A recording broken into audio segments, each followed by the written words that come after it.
অন্যতম পদক্ষেপণ করে রেখেছেন সেই গাছ গ্রুপের যৌথ উদ্যোগে আমরা কৃষ্ণসায়রে গাছ লাগাবার কর্মসূচি নিয়েছি। আমাদের মধ্যে আজকে উপস্থিত আছেন আমাদের বিশ্ববিদ্যালয়ের অধ্যাপক এবং বিশ্ববিদ্যালয়ের উপাচার্য অধ্যাপক গৌতম চন্দ্র। আমাদের মধ্যে উপস্থিত আছেন বর্ধমানের ডিভিশনাল ফরেস্ট অফিসার, যার অতি উৎসাহ এবং আমরা একসাথে কাজও করেছি। সেখানে সব সময় তিনি একটা বিষয়ের উপরে খুব জোর দেন, সেটা হচ্ছে যে অপুবাবু, এই যে এত গাছ কাটা হয় আমরা কি করে তার পূরণ করতে পারি।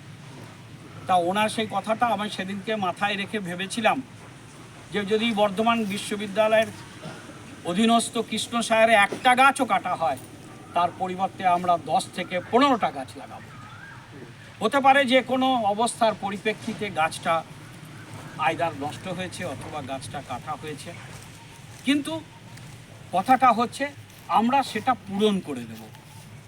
আমরা সেই পূরণ করার উদ্যোগে আজকে আমাদের মধ্যে পেয়েছি মাননীয়া নিশা গোস্বামী মহাশয়াকে। আমাদের উনি হতে পারেন IFS officer, divisional forest officer, কিন্তু আপনি বিশ্বাস করুন উনি ছেলে মেয়েদের এত ভালোবাসেন এবং এই গাছ লাগানোর অনুষ্ঠানটাকে উনি এত বেশি আগ্রহ করে ধরে রেখেছেন, সেই জন্য জানাই ওনাকে কুর্নিশ। আর গাছ গ্রুপের আজকে যারা এখানে উপস্থিত আছেন, আপনাদের কর্তা ব্যক্তি সবাই এবং সবাই কর্তা ব্যক্তি সবাই যারা উপস্থিত রয়েছেন, বুটার তরফ থেকে উপস্থিত রয়েছেন আমাদের সেক্রেটারি অধ্যাপক ভাস্কর গোস্বামী, আমাদের সভাপতি শ্রী অধ্যাপক সন্তোষ পাল।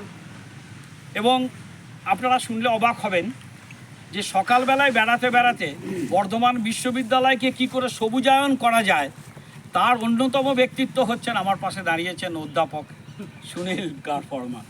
হতে পারেন কম্পিউটার সায়েন্সের মানুষ, কিন্তু তার যে গাছের প্রতি এত প্রেম এবং আবেগ আছে সেটা ওনার